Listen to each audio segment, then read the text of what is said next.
It's easy to hear your favorite artist on WFPK from wherever you are. Listen on your smart speaker, live stream from our website at WFPK.org, from Louisville Public Media.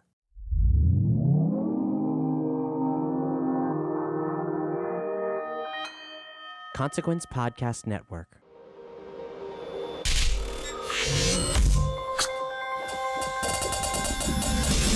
Welcome to another edition of Kyle Meredith with, the interview series presented by WFPK Independent Louisville at WFPK.org, Consequence of Sound, and the Consequence Podcast Network. Big hello to all the subscribers. Thank you all so much for checking out the episodes multiple times a week. Really appreciate the comments that you all have left. If you haven't given a rating, the series a rating or a review, wherever you're listening to this from, that's always a huge help. If you're not a subscriber, please take that moment. You can follow along at iTunes and Apple Podcasts, Spotify, YouTube, or wherever you get your preferred podcast from. It's a great way to keep up with all of your favorite artists, and I certainly do appreciate it. We got new episodes every Monday, Wednesday, and Friday, so let us make it easy for you. I'm Kyle Meredith, and today my guest is Walter Martin. Yes, the quick backstory: originally rose to fame in the New York band Jonathan Fire Eater in the late 90s.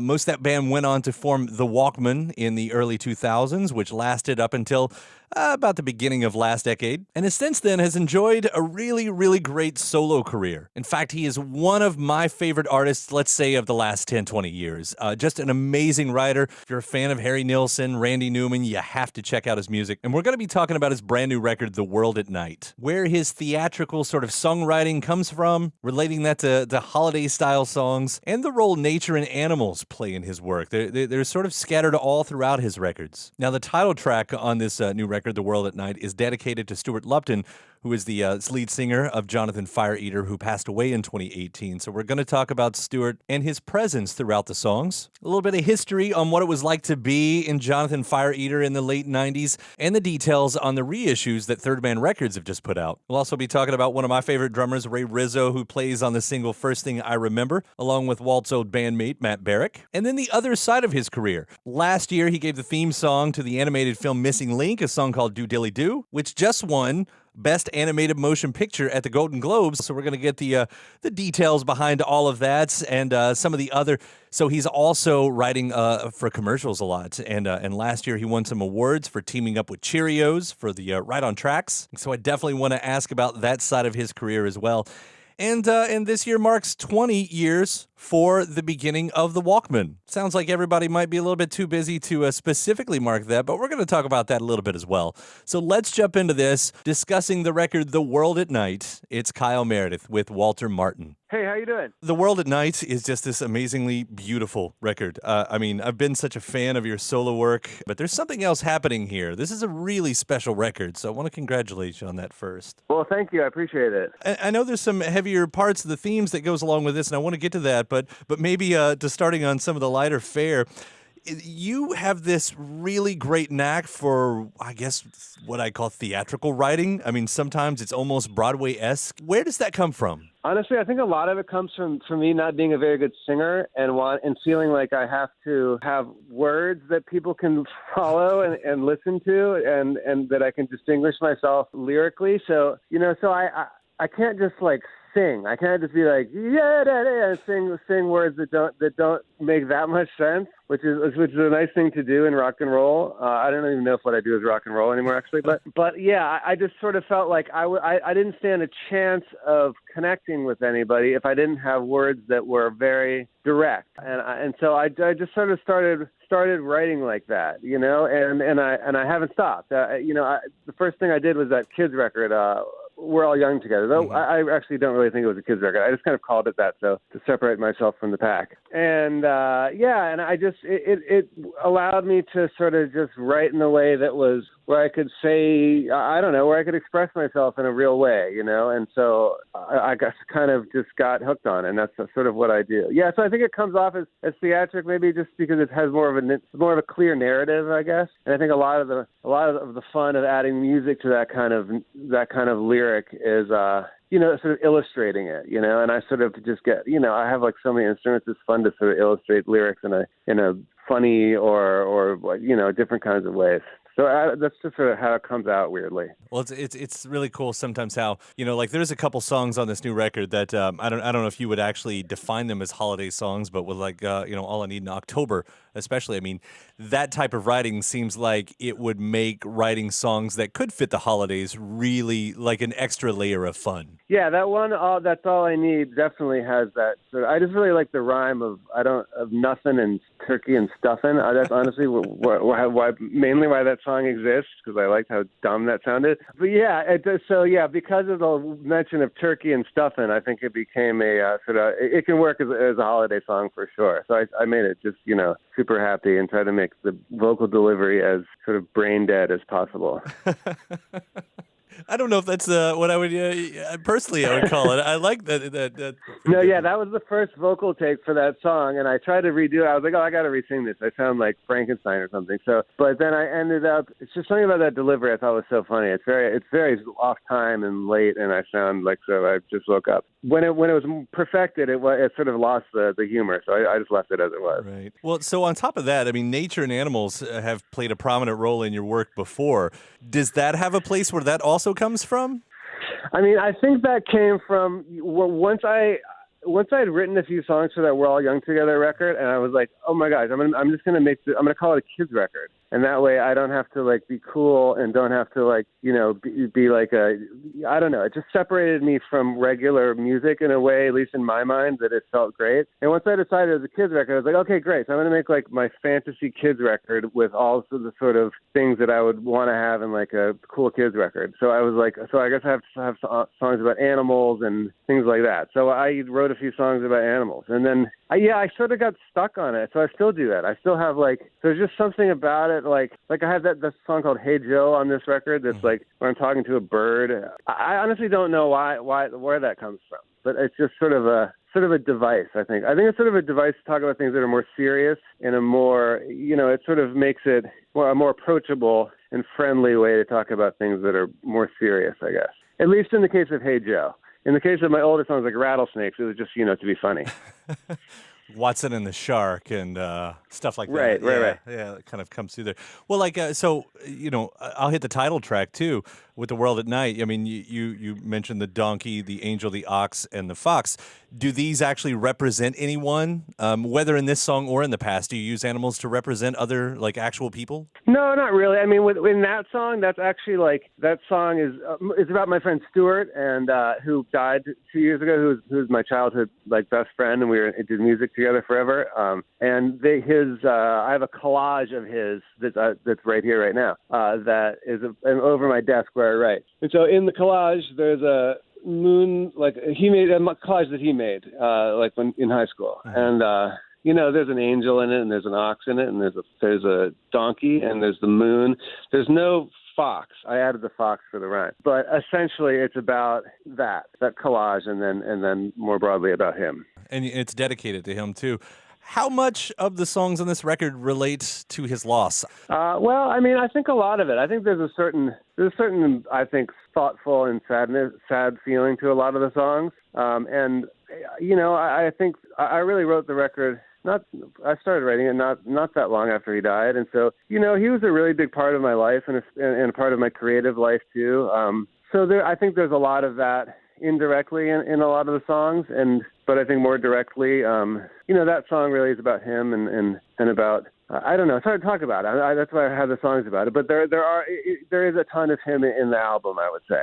I think you noticed, I mentioned it on Twitter last night too. It's a perfect song. It's just this. Oh, thank you. Yeah, I saw that. That was nice. Yeah, just this perfect. I mean, I'm a huge fan of a lot of the songs on this record, and I think October, I don't need that month just to listen to that song, but there's something extra special about this song. Like, if you're going to dedicate someone, just anybody, that's the way to go right there, that one. Well, thank you. Yeah, that was the one that, I sort of had a bunch of songs, and then I didn't know what kind of album I was making, and then I had the music for that for a while, and then once I put all the words on it, and I had the title, and then it sort of pulled the whole album together. So that really became sort of the track that brought the whole album together. Now, you all, as history will tell you, we're both in, the pre-Walkmen band, Jonathan Fire Eater, which is sometimes seen as the band who was just a second too early. I think that's sort of how history writes it. But did it feel like you all were doing something new? Because you were. I mean, no, it didn't at all. It felt like we were just doing our band and doing the music that we liked. It didn't, or maybe I really don't remember. I don't know. We just were kind of doing it. We didn't think very hard about it. Well, I guess we thought hard about the songs, but we didn't I don't know. We were so young, and we just loved our music and wanted people to hear it. And, we're thrilled that people came to our shows and then we got a record deal and good things happened. But as far as thinking about us doing something new, breaking new ground, I think we always thought we were kind of retro sounding. We were always paranoid of that, So I don't think that we, as far as the history of music and of New York rock and roll, we were certainly never thinking in those terms. Now, did I just see that Third Man Records is it re-releasing some of that stuff? Yeah, Third Man has re-released an EP that we did along with some early singles that we did, really our best stuff. I really love the stuff that they re-released, and then they've also re-released our major label album, which I like, but I don't love it as much. It's not quite as magical, but I feel like the Tremble Under Boomlights EP and the additional stuff they released with it, I'm very proud of. I really think it's our best stuff. It was great to see that out there, just somebody waving that flag. It was nice. Yeah, it was really nice. It was really nice for the Fire Eater gang to, because we struggled. It's not like we were we got a big record deal, but as far as playing shows, we had a couple big shows in New York, but we would play in the middle of America. We played in we were playing in Iowa City, and there's literally nobody at the show. We just played for the bartender. The horror stories of rock and roll bands. Yes. Yeah. I want to pull it back around to the new record for a moment too, with The World at Night. Speaking of other people, I guess with the latest single, the first thing I remember, you've got Matt Barrick on there, but you've also got Ray Rizzo, who is a Louisville native and one of oh, that's right, yeah, my favorites. I mean, one of my favorite artists, but just talk about one of the most amazing drummer and percussionists ever. He is fantastic. He has it's a really unique thing that he does. I really, really love the way that he plays drums, and I'm so picky and so uptight about drums. And he does things that I never would expect. And just the way he plays in just his groove in general, and then also just the way that he things that he highlights, and I don't know, he does. It's really he's an artist, for sure. I love hearing the both of them playing on that song. That's a cool moment. Yeah, for sure. And outside of this, let's see here. Outside of The World at Night, you're also with the Missing Link motion picture, the animated. It's best animated motion picture, right? Yes, that was very cool. They were definitely the underdog at the Golden Globes, and won, which was fantastic. And they played my song, which was very cool for me.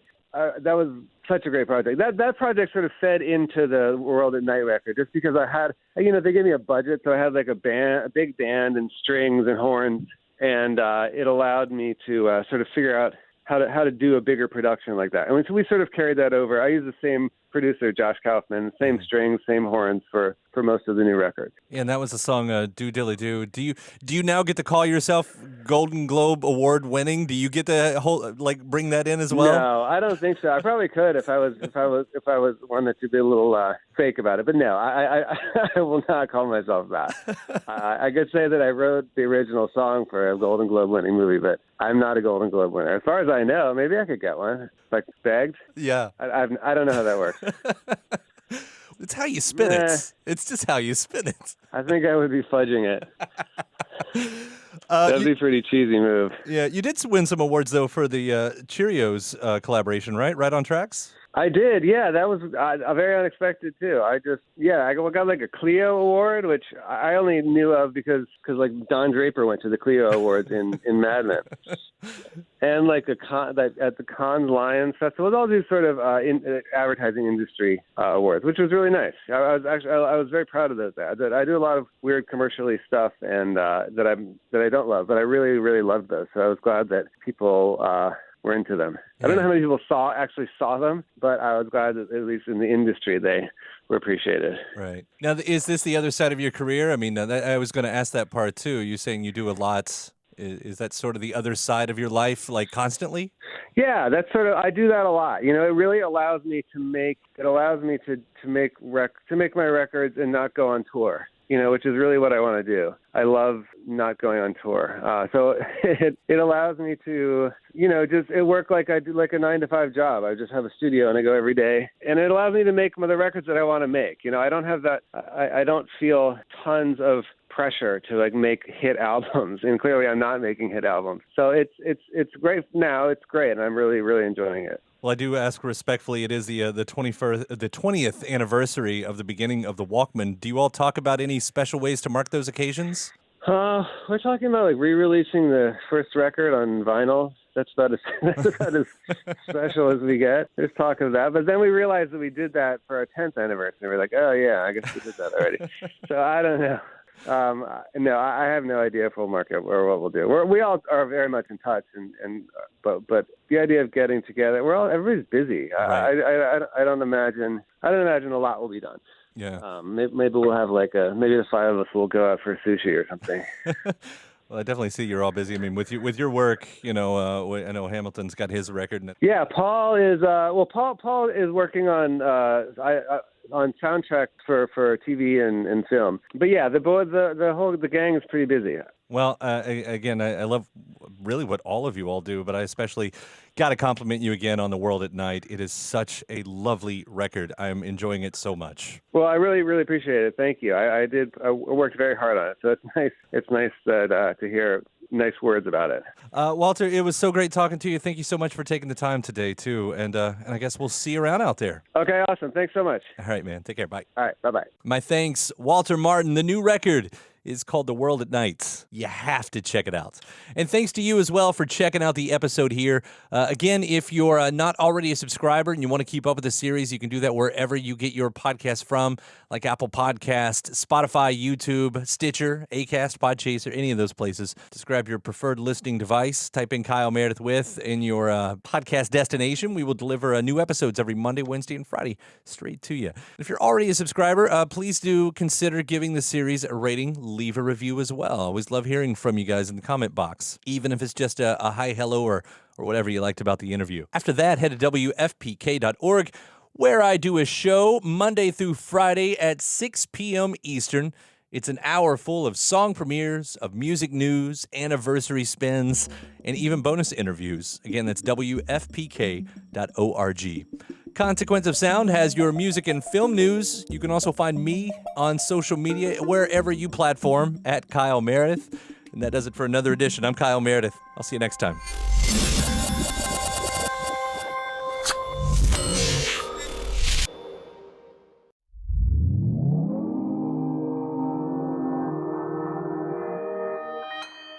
Consequence Podcast Network. Hey, I'm Jen, and I love horror movies. I'm Mikey. I'm dead inside it. I also love horror movies. And we really like to torture our friend Todd because he hates horror movies. That I do. And that's why they call me the horror virgin. That's the only reason we call him that. I'm not, no other reasons at all. None at all. Whatever.